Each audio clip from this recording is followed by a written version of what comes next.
right? Divide by what is the volume? The volume is now 20 times 10 raised power minus 3.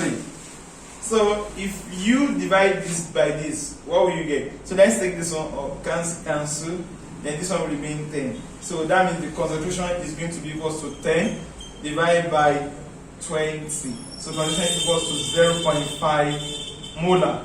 The word molar also stands for mole per dm cube. So that is the solution to that. Let's look at another example to make it example 4. Action. So the next example is example 4. And here we are being told that what mass of sodium carbonate is in 500 cm of 0.1 molar sodium carbonate. So if you watch the first video on this lecture, you will see where we are describing what we call concentration. I told you that before you can have what we call concentration, you must have placed a particular amount in a given volume. So the amount that you have in the volume is what results in the concentration. And the unit is either molar, which is capital M, or you call it mole per dm cube. So according to the question that I have here now, I just need to know that they asked me that what mass did they put in a particular concentration, and they gave us volume. So this is all that I need to know. But you have been told that this volume must be in what? In dm cube, Abi. But don't forget that this guy is in mole. So if I check properly, they are asking that what mass of the guy was used, not what mole was used. So here I can calculate the number of mole. If I know the number of mole, I can then change the number of mole to mass. How? If I know the molar mass. So how do I do that one? I'll say number of mole equals to mass over molar mass. So can we try to get the number of mole here? Because now we are being told that number of mole equals to what? Concentration times volume. Have you now? I can simply say that this same number of mole is also equals to mass over molar mass, if I like. So and from there I can decide to make this mass subject of formula, and I will get an equation that will look so complex to some people. So, but without stressing ourselves, can't we get number of mole first? Yes, of course we can get that. And that will be equals to concentration. What's the value? 0.1 times what is the volume that we are given? 500 cm cube. By now, a smart student should know that every time you have volume in cm cube here, I can easily change it to dm cube. How will I do that? I divide by 1000. So 500 over 1000 is going to give me 0.5. So therefore, the number of mole here equals to 0.1 times 0.5. That is 0.05 moles. You can press your calculator to do that. Again, if I know the number of mole, now I can now get the mass, right? So I'm going to make use of this relationship between number of mole and mass. If you are finding this thing difficult, please try to check the first video that was made on this concept. It will make it easier. So according to this equation, mass is therefore equals to number of mole times molar mass. Have you now? But which substance are we talking about that we're going to look for its molar mass? Sodium carbonate. Sodium carbonate 9 with the code Na2CO3. Na2CO3. Sodium, molar mass of sodium is constant. They will give you in your exam. But because I have done plenty, I think I can remember. So Na is 23. You multiply it by whatever subscript you have times 2. Plus, how many carbon do we have? 1. And that molar mass of carbon is 12. Oxygen is how many? 16. But how many do we have here? 3. 16 multiplied by 3. That should give us 48. Have you? 48. So by the time you add 48, and you add 12, and you add 23 times 2. 23 times 2 is 46, plus 48, plus 12. Everything should give us 100. I mean, no, sorry. Everything should give us 106. So the molar mass of Na2CO3 or sodium carbonate is 106. So the mass therefore equals to number of mole is what? 0.05 is also the same thing as 1 over 2 times 10 is power minus, okay, don't worry, let me just do it this way. Let me just say 0.5 is 1 over 2. Then you can use your calculator straight too. Then times 10 raised to the power minus 1 times 106. So if I try to do this, here will be 1, here will be 53. So the mass that we get there is going to be 53 times 10 raised to the power minus 1. So if you press your calculator, this thing will give you 5.3 gram. So this is the mass. 5.3 gram is the mass that we are having. It is the mass of Na2CO3 that we have in 500 cm cube of 0.1 molar. Anytime they ask you a question like this, it's so easy. So all you just need to do is that get the number of mole that is present and change that number of mole to mass. So that's our example 4.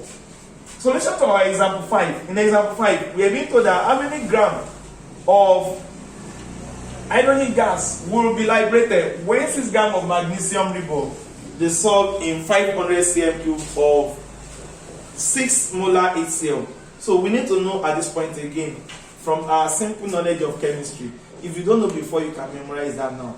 Every time a metal goes into acid, hydrogen gas will be liberated. Though it doesn't happen in all cases, but then for most chemicals, whenever we insert any metal into hydrogen into an acid, we get hydrogen gas liberated. So we should be able to write a simple equation for that, and that's going to be HCl plus the magnesium ribose is Mg. That means a solid magnesium. Our product is going to be magnesium chloride MgCl2. You know why here should be 2 now, because magnesium is atomic number 12, which is 2,8,2. It will lose 2 electrons and become Mg2 plus. So 2 chlorine will collect that because each chlorine needs 1 electron. Plus, what do we say has been liberated? Hydrogen gas. It's a diatomic gas, so it will be H2, not just ordinary H. How many H do we have here? 1. How many do we have here? 2. So I will write 2 at the back here. So if I have 2 hydrogen, that makes a lot of sense. 2 chlorine, 2 chlorine, 1 magnesium, 1 magnesium. This is a balanced chemical equation. If you observe the first video that we made, we said that the most important thing is after when we have balanced the equation, and we should look at the number that we have written here. These numbers are called mole ratio. So according to what we have here, we have 2, 1, 1, 1. It means any number of mole that we have here, we're going to have half of it here. Whatever we have here is what we have here. It's also what we're going to have here as number of mole. Don't forget. So it means that I will go through the question and see. Once I have information about anybody, I can get number of mole of every other person. And when I know their number of mole, I can change the number of mole to anything I want. So they ask how many grams of hydrogen. So that means that what they ask me is mass of hydrogen gas, right? So will be liberated when 6 grams of magnesium. So they gave me mass of the magnesium here to be 6 grams. Is now dissolved in 500 cm cube of, look at, they gave me volume here to be 500 cm cube, and they also gave me the concentration here to be equals to 6 molar. I explained something earlier in that video, and I call it the concept of limiting an Essex gradient. If you remember, this question is already giving us such problem. They are testing our knowledge here on our ability to know who is in Essex and who is limiting. The limiting reagent is what we are going to obey, not the Essex. How do I know? Please, anytime you have a question like this, get number of mole here and get the one here. Now compare the two of them. That can they go? Whatever you have here, 2 times of what you have here. So let's try to see. The number of mole that is here is going to be concentration times volume. Is that correct? So number of mole here will now be concentration is 6. The volume here is going to be divided by 2 by 1000 in order to take it to dm3. So what I have here is going to give me 1/2. So therefore, the number of mole here is going to be equals to 3 moles. If I have 3 moles here, automatically I should use 1.5 mole here. Please think about it. If I have 2 here, I use 1. If I have 4, I will use 2. If I have 3, I will use 1.5. So please, let's pay attention to that. So that means that I should now calculate what did they give me. According to what they gave me here, mass equals to this. Let's get number of mole as well from this mass. Can you change number of mole to mass? Can you change mass to number of mole? Yes. Number of mole equals to what? Mass over molar mass. What's molar mass of magnesium? Is 24. Your exam will give you, because it's a constant. So the number of mole equals to mass is what? 6. Molar mass of magnesium is what? 24. So the number of mole that I have here for the magnesium is the same as 1 over 4. And 1 over 4 is the same as 0.25 moles. Now let's think. They gave me 3 here, they gave me 0.25 here. If I am using 3 here, what do you expect me to use here? 1.5. Do I have up to 1.5? No. This guy is the limiting reagent, and this guy is the Essex reagent. If they give me 0.25 here, how many am I going to get here? Remember, please don't forget this relation. This is what we are following. Whatever I have here, I will have twice here. So if they give me 0.25 here, multiply 0.25 by 2. You are going to get 0.5 here. So that means if I want to use this 0.25, I will need 0.5 here. Do I have 0.5? Yes, out of 3. So that means that this guy is in Essex by 2.5 moles. So this is the one I follow. So what I'm going to use here is just going to be 0.5 mole. So this is the one to be followed. Why we should never obey Essex reagent. So automatically we have known what we are doing now. So here, if I use 0.25, what do you think I'm going to get here as my magnesium chloride? Same thing, because they are 1, 1, 1. So the number of mole of hydrogen gas, since it's hydrogen gas that we want to calculate its mass, the number of mole of the hydrogen gas is going to be the same as the one of the magnesium ribbon. Why? Because it's the limiting reagent, and what is here is waiting. 1, 1, and also 1. So we obey this 1. So therefore, whatever is here is also what is here. So that will be 0.25 moles. If I have 0.25 moles here, can I change it to mass? Yes. How do I do that?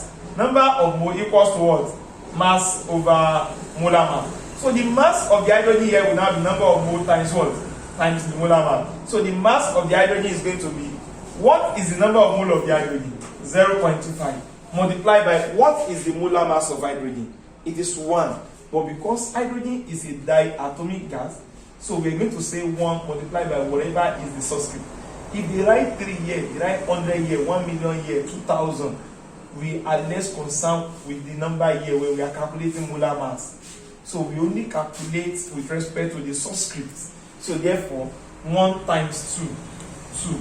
Remember, you'll be given molar mass in your exam. So therefore, what we are going to have here, number of mole is going to be 2 multiplied by 0.25. So that is going to give us 0.5 gram. So the mass of the hydrogen gas that is liberated is 0.5. Remember, they can also ask us for volume of the hydrogen gas liberated. We can get that. We are going to say number of mole equals to volume over molar volume. We'll get that. He can also ask me for mass of this magnesium chloride produced. I am going to say number of mole equals to mass over molar mass. So by doing that, I'll be able to get anything. So these are the simple ways to go about the calculations that we have under stoichiometry. Pay attention, watch this very well. You are going to enjoy them. So in the next examples that I'm going to give now, you can easily pause the video, try each of these solutions, each of the problems without the solution, and see how many of them, how many of the formulas you can remember, and how many of them you can get. So when we are done with that, we look at example 6 and